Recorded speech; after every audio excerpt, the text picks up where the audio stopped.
सुश्री कमलिनी अस्थाना और सुश्री नलिनी अस्थाना कला नृत्य।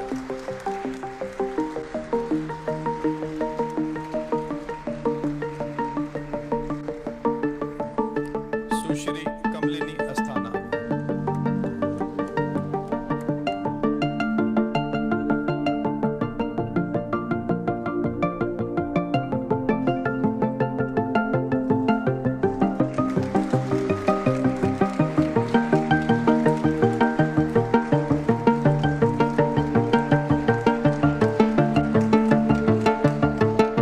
सुश्री नलिनी अस्थाना।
जीवन में अगर कोई उलझने ना हो, कठिनाई ना हो, तो वो जीवन ही क्या।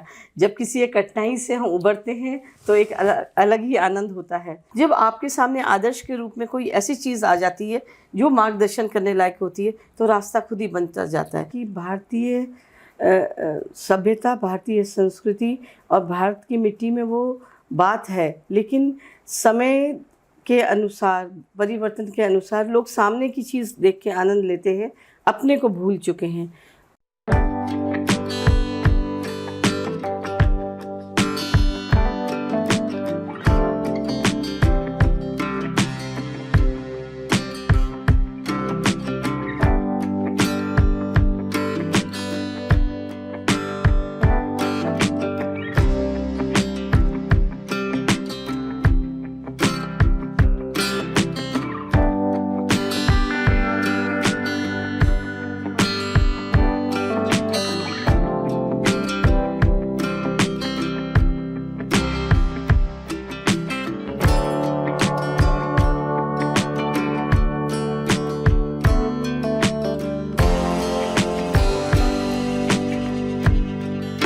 नमस्कार, स्वागत है आप सभी का एक खास कार्यक्रम में, जहां हम हर दिन हर वक्त किसी न किसी खास पद्मश्री से आपकी मुलाकात करवा रहे हैं। आज की इस विशेष श्रृंखला में हमसे एक खास और विशेष अतिथि मिल रही हैं, जिनका नाम बहुत बहुत ज़्यादा पॉपुलर है, खासा लोकप्रिय है। समूचा देश और विश्व भर इनसे परिचित हैं। नाम बताने की आवश्यकता नहीं है, बस मैं आगाज़ करूंगी और शुरुआत करूंगी कुछ एक शब्दों से, और फिर मैं सीधे इन तक पहुंचूंगी। वो कहते हैं कि कबीर जिंदा रख, फ़कीर जिंदा रख, सुल्तान भी बन जाओ तो ज़मीर जिंदा रख, कोशिश की तरकश में वो हौसले की तीर जिंदा रख, सब कुछ हार जाओ जीवन में फिर भी जीने की उम्मीद जिंदा रख।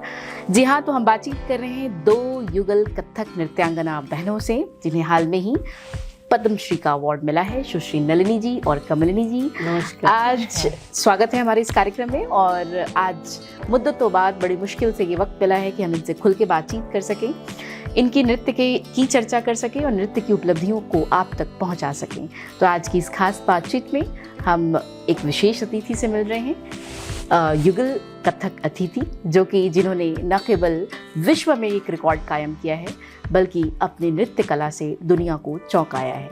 स्वागत है मैडम एक बार। नमस्कार।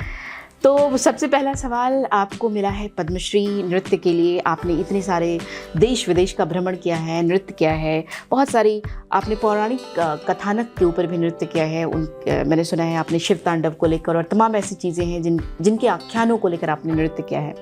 कैसी अनुभूति रही जब आप सरकार से ये अवार्ड मिलता है और ये हठात ये सूचना आती है कि आपको ये अवार्ड मिला है? देखिए, मेरा ऐसा मानना है, ईश्वर हर एक में एक पात्र ढूंढता है और हम बाध्य हो जाते हैं उसे पूरा करने के लिए। उस पात्रता को कौन कितनी अच्छी तरीके से निभाता है, ये निर्भर करता है हमारे कर्म में।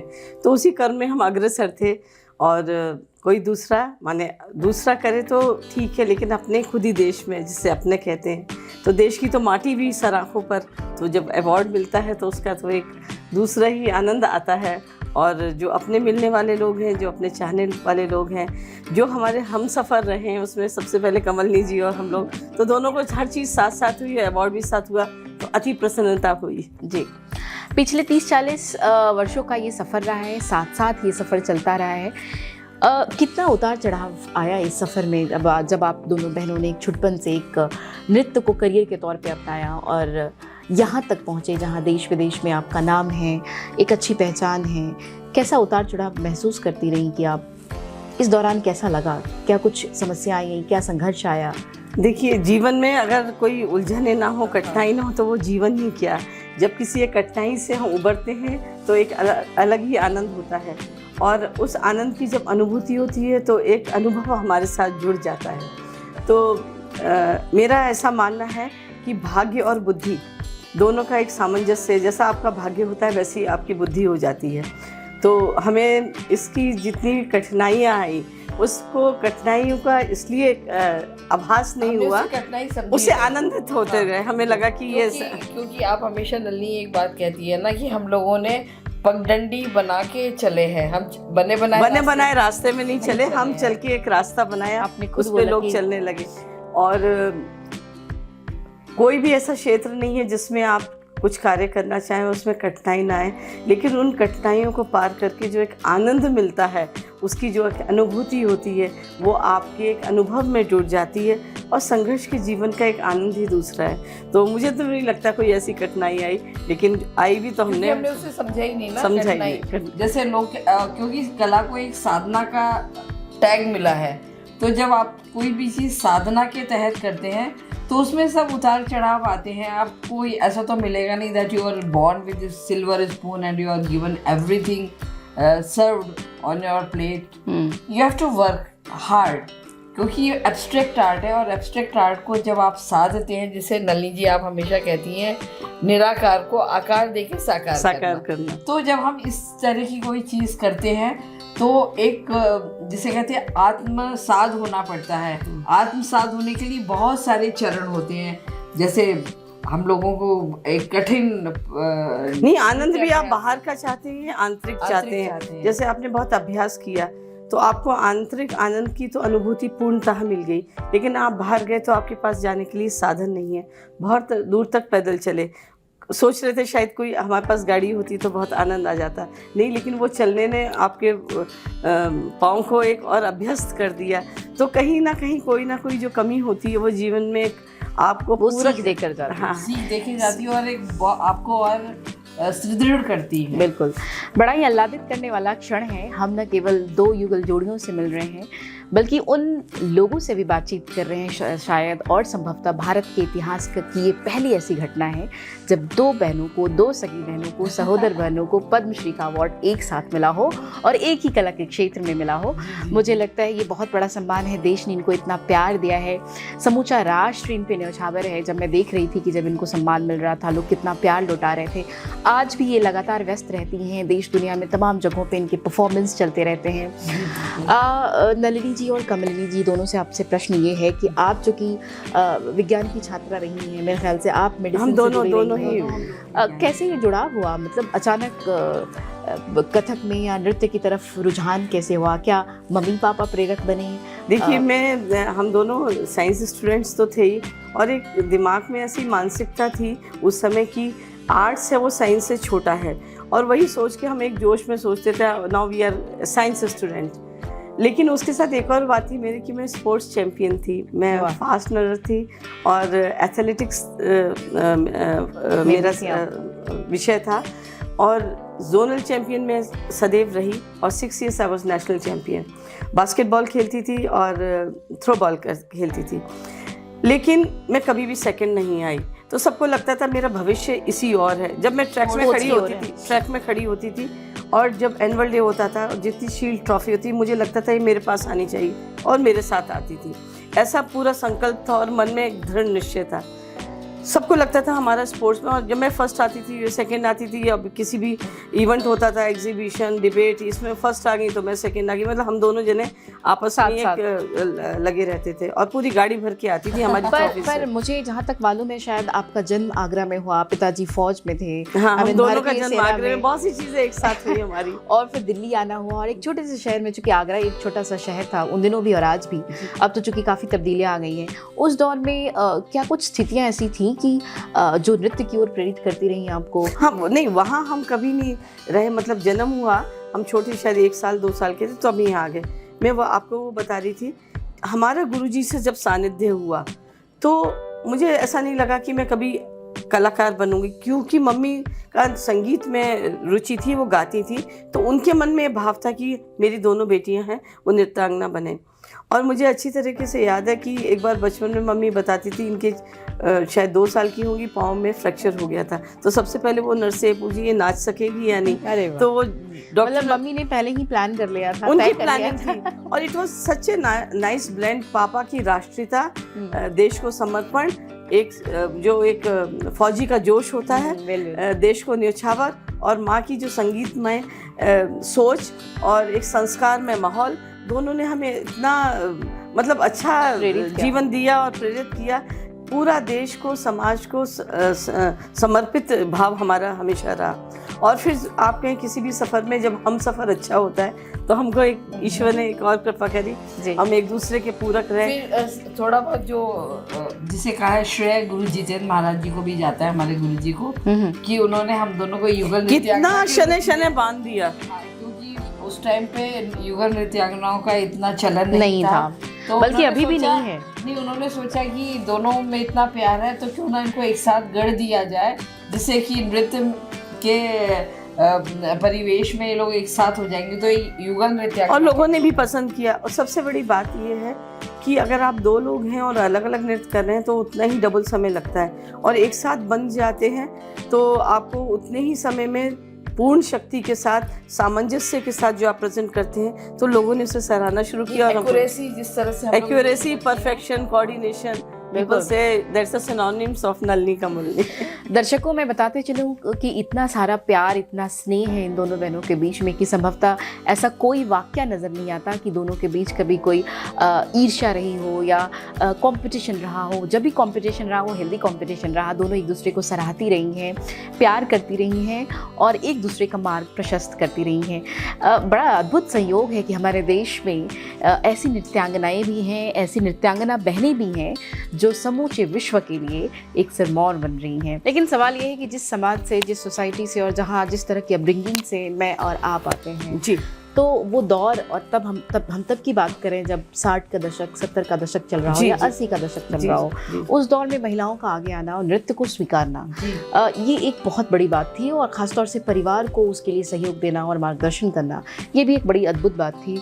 कितना सहयोग मिला पिताजी से? क्या कभी कोई रिस्ट्रिक्शन या कोई रुकावट आई थी? एक हम बहुत सौभाग्यशाली रहे, परिवार में कभी भी किसी ने हमें किसी अच्छी चीज़ के लिए नहीं रोका। वो हमेशा कहते थे do anything you want to do but want to see on the top. Want to see on the top. Great. और ये भाग्य रहा या हमारे संस्कार है, हमें इतने अच्छे गुरु का सानिध्य मिला कि मुझे किसी दूसरे दरवाजे को कभी खटखटाना नहीं पड़ा।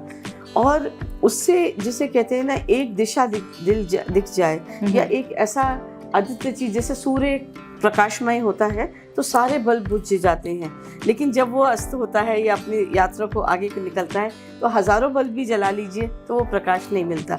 जब आपके सामने आदर्श के रूप में कोई ऐसी चीज़ आ जाती है जो मार्गदर्शन करने लायक होती है तो रास्ता खुद ही बनता जाता है। और आजकल समाज में आदर्श की ही कमी है। हम कहते रहते हैं, लोग नहीं बदलते क्योंकि वो कहते हैं आप तो ऐसे नहीं, हम ऐसा बनाना चाह रहे हैं। जब आदर्श सामने होता तो हमें लगता है वो कहने का जरूर नहीं पड़ता, आप चलते हैं, अनुयायी बनते चले जाते हैं। तो यही बात रही गुरुजी के साथ। और फिर हमने इस तरह से नहीं किया कि सिर्फ उसकी शैली में जो शुद्धता थी उसको सामने लाए, बल्कि उन पहलुओं को भी छुआ जो नृत्य में अछूते थे इस सात्विक भाव से।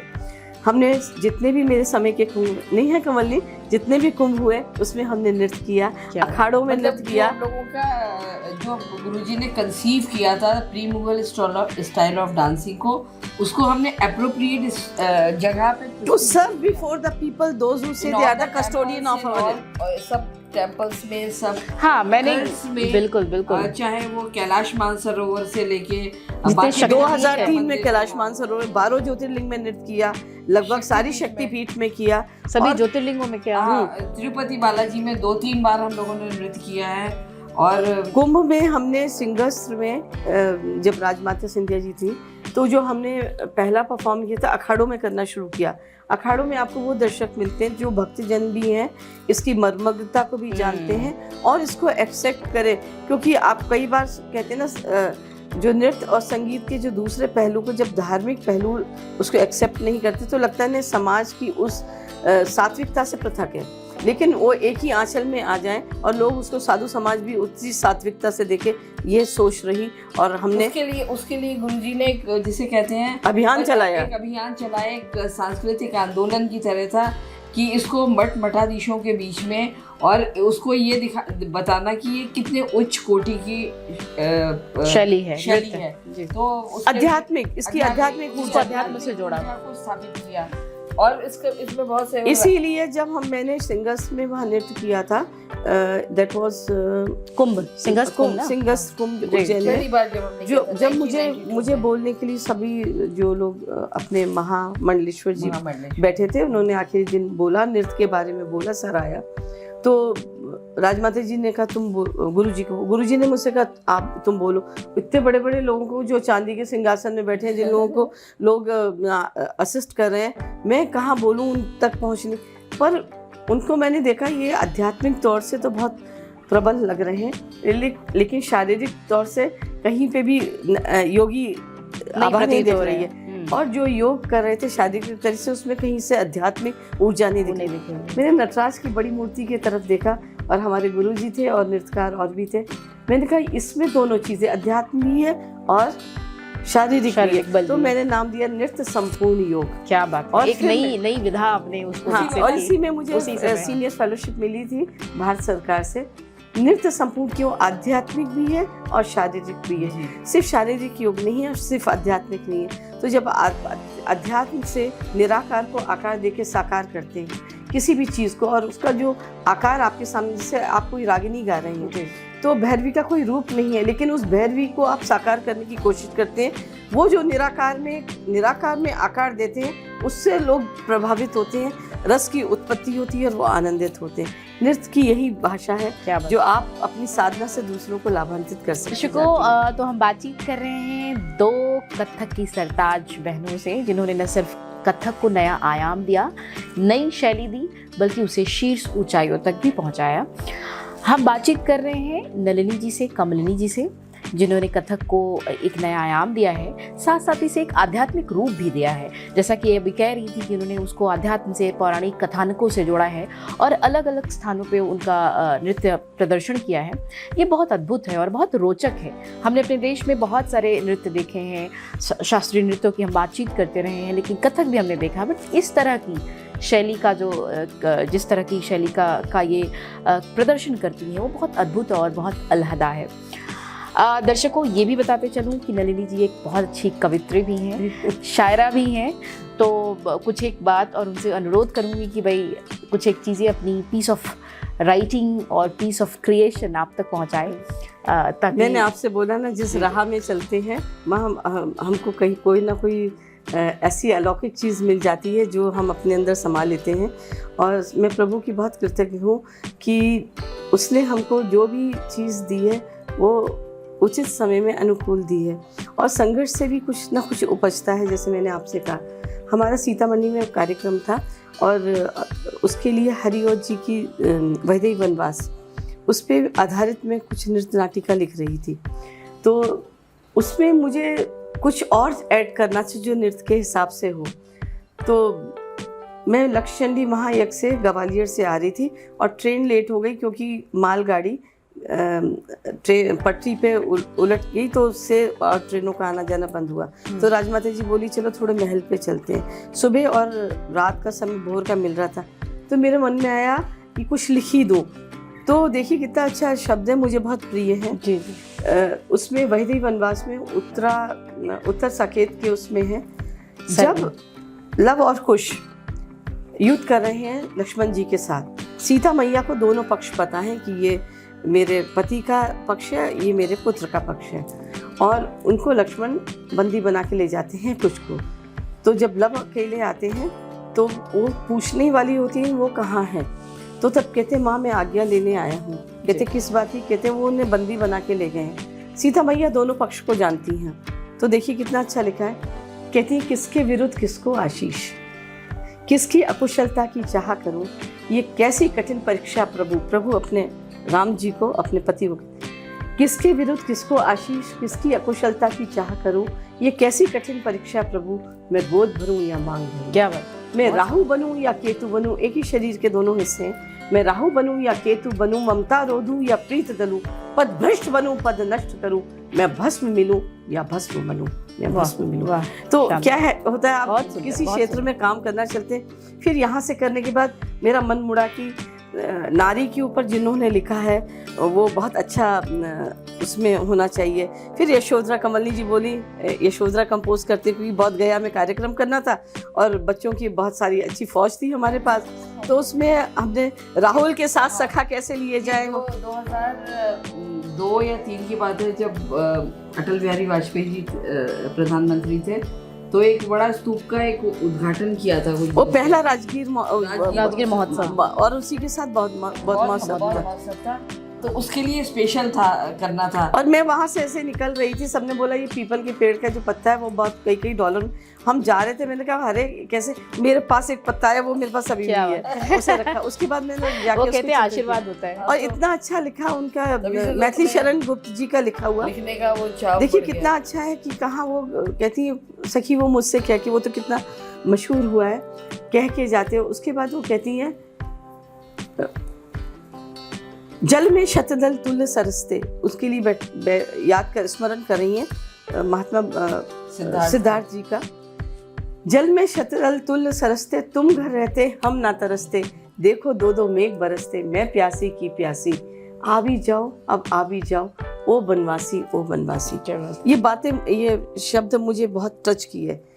लेकिन नारी का वो देखिए जिसे कहते हैं अपना गौरव और अपनी गरिमा और अपनी शालीनता, और एक भारतीय नारी का अपना समाज के लिए जो एक समर्पण है वो कितना अच्छा है। जब वो आते हैं और वो बौद्धत्व को प्राप्त कर लिया है और ते अनुयायी आते हैं, तो कहते हैं अभी आ भी जाओ ओ बनवासी।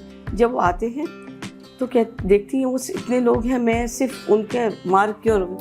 कहती जल में शतदल तुल्य सरसते, तुम घर रहते हम ना तरसते। ये तो पहले बोल रही हैं, लेकिन जब वो आते हैं देखते कहते जाओ नाथ अमृत लाओ तुम, जाओ नाथ, उन्होंने अमृत का बौद्धत्व प्राप्त किया। जाओ नाथ अमृत लाओ तुम, मुझ में मेरा पानी, चेरी ही में बहुत तुम्हारी, मुक्त तुम्हारी रानी। क्या बात। प्रिय तुम तपो सहू मैं भरसक, देखूं बस ये दानी, कहाँ तुम्हारी गुण गाथा में मेरी करुण कहानी। आपके इतने अनुयायी आपका गुणगान करते आ रहे, मेरी इस करुण कहानी को कौन सुनेगा।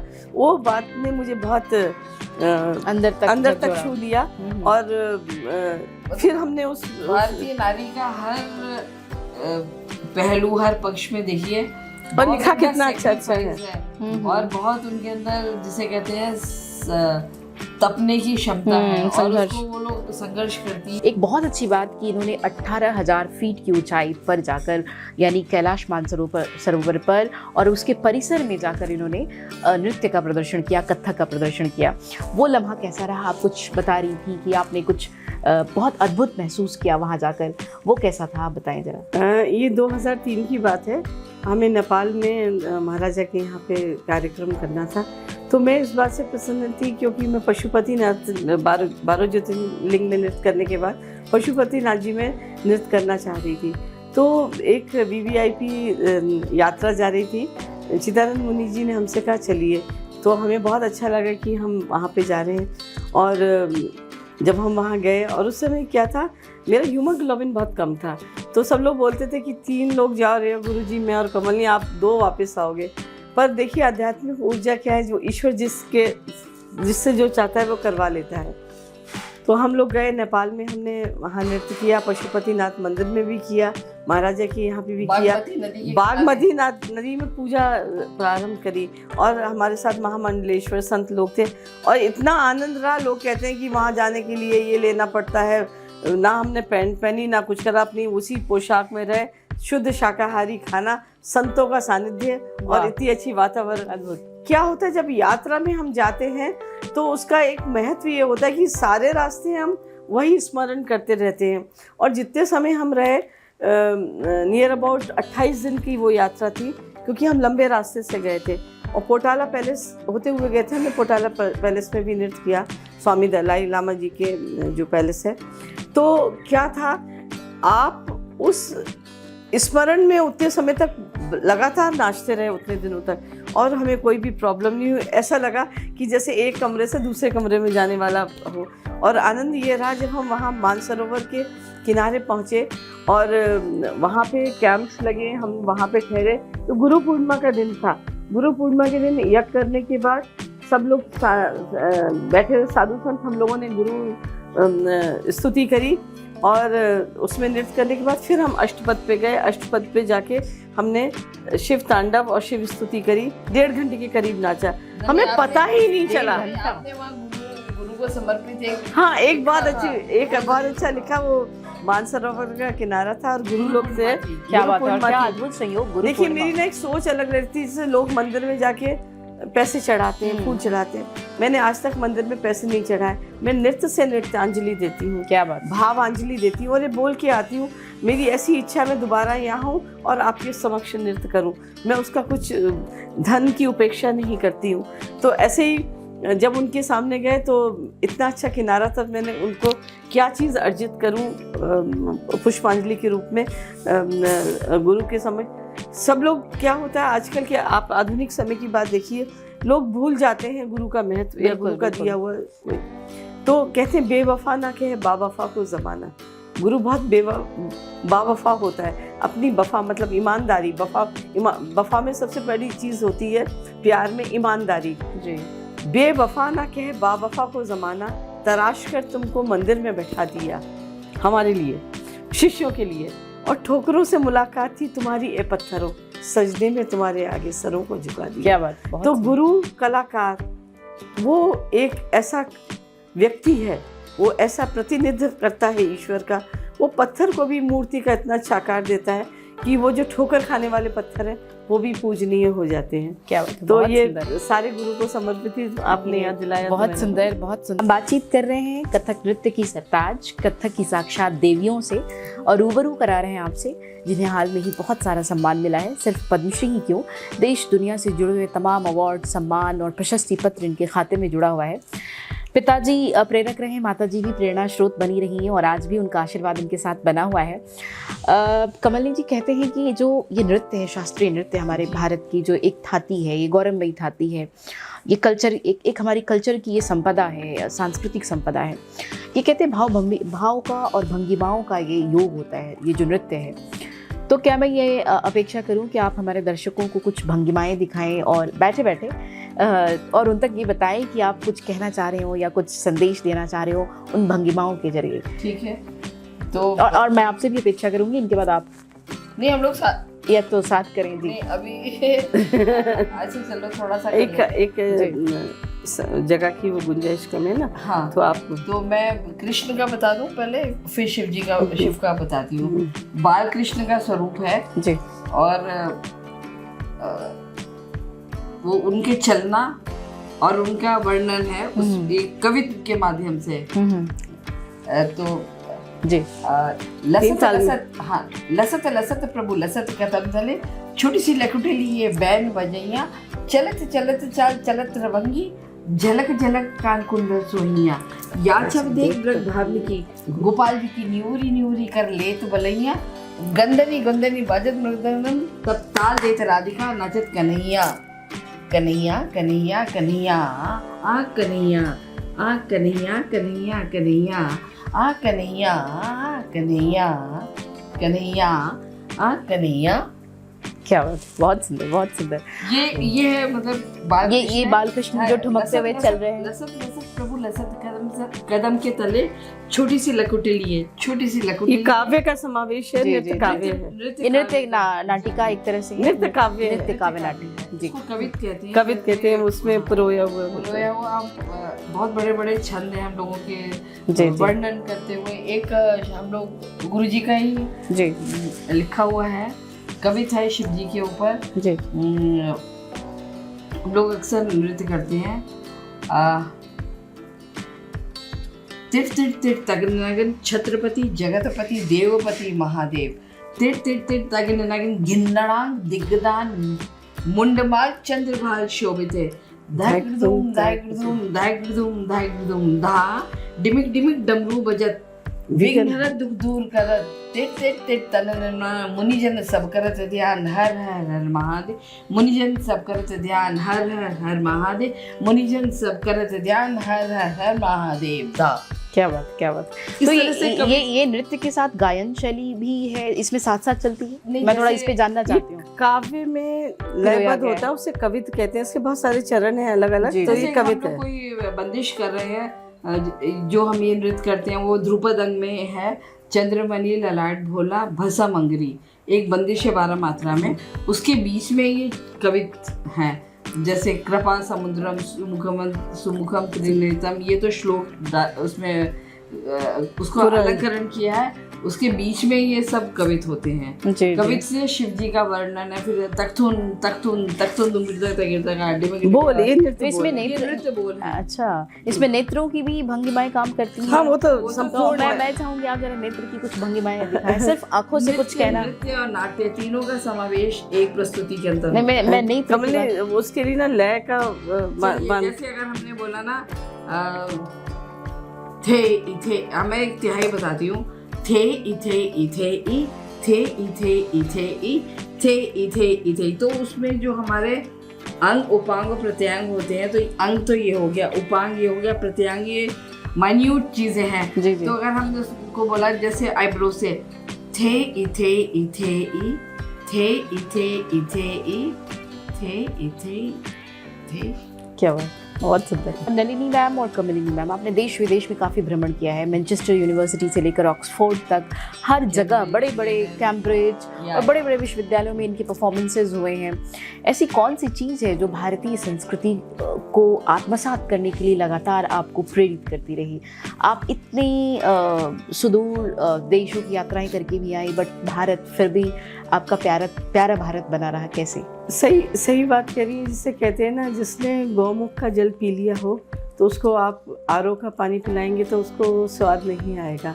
जब हमने इन सब चीज़ों का अध्ययन किया और प्राकृतिक आनंद लिया, मेरे को लगा कि भारतीय सभ्यता, भारतीय संस्कृति और भारत की मिट्टी में वो बात है, लेकिन समय के अनुसार, परिवर्तन के अनुसार लोग सामने की चीज़ देख के आनंद लेते हैं, अपने को भूल चुके हैं। इसलिए भूल चुके हैं, खुद के अंदर झांकने के लिए आपको एक समय चाहिए टू नो योरसेल्फ। आप कितने विजिटिंग कार्ड छपवाते हैं दूसरों को अपना पता देने के लिए, लेकिन आपको अपना पता ही खुद नहीं पता है कि आप कहाँ हैं। And for this temporary life we give the permanent address to everyone. तो जब हम इस सोच से जब चलते हैं, और मुझे लगा कि यहाँ पे हर चीज़ में आत्मा है, चाहे वो संबंध हो, चाहे वो संस्कृति हो, चाहे वो भोजन हो, चाहे वो त्यौहार हो, तो जीवन तो जीने के लिए है, काटने के लिए नहीं है। भौतिकता से आप बहुत सी चीज़ें जोड़ सकते हैं और वो जुड़ती चली जाएंगी, लेकिन उसका वो अंतहीन है, क्योंकि जितना भी आप जोड़ते जाएंगे उससे एडवांस चीज़ें आती जाएंगी। आज आपने बिल्कुल लेटेस्ट मोबाइल लिया, बिल्कुल महंगी लेटेस्ट गाड़ी ली, लेकिन कल परसों नहीं तो 4 साल बाद फिर एक और लेटेस्ट मॉडल। अंतहीन है। एक शायद आप जोड़ते बाहर से हैं लेकिन अतृप्त रहते हैं, क्योंकि खालीपन आपके अंदर है। आपके अंदर का वैक्यूम भरने के लिए कोई अंदर की सत्ता चाहिए, और वो है अध्यात्म और कला, जिसे कहते हैं ना, केसर की खेती दिल्ली में नहीं हो सकती, वो उसको कश्मीर की ही मिट्टी की वो मिनरल्स चाहिए।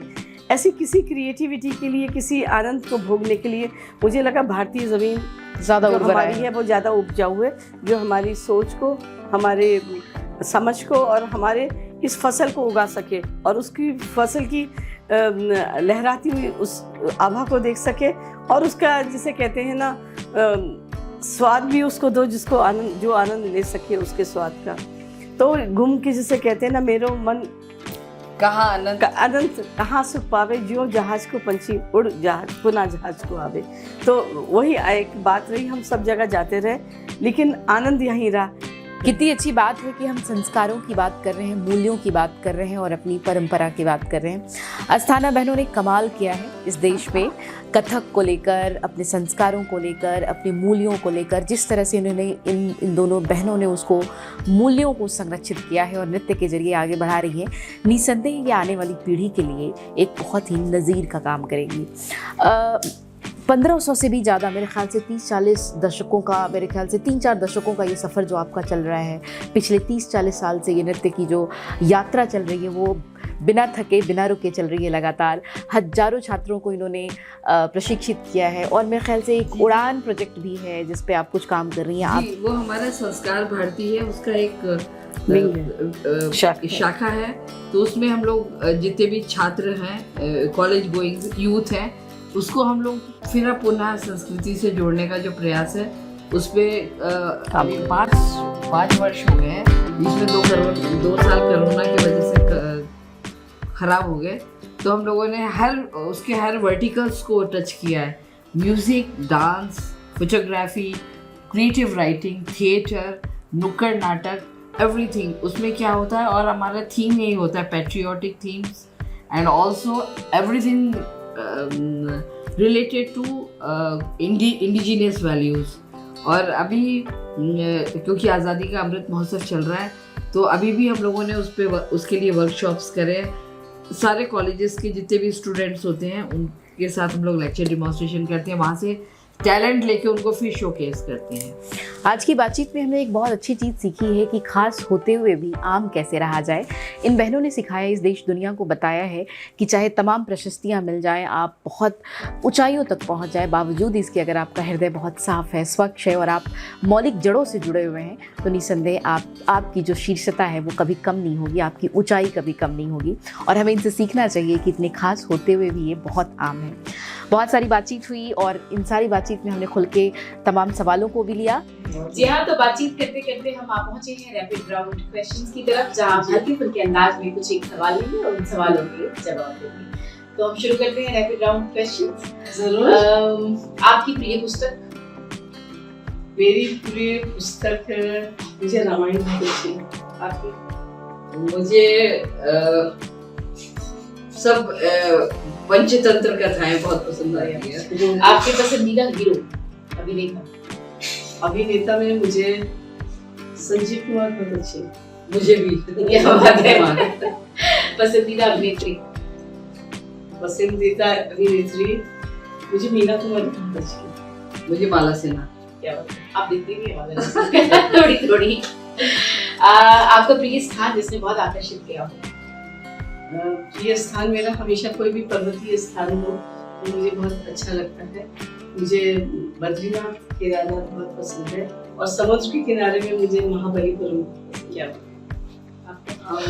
मुझे भी पहाड़ बहुत अच्छे लगते हैं, और खासकर हम लोग बद्रीनाथ धाम में बहुत जाते हैं, केदारनाथ में, क्योंकि हम लोगों ने वहाँ नृत्य भी किया है, इसलिए वो मुझे बहुत। प्रिय व्यंजन?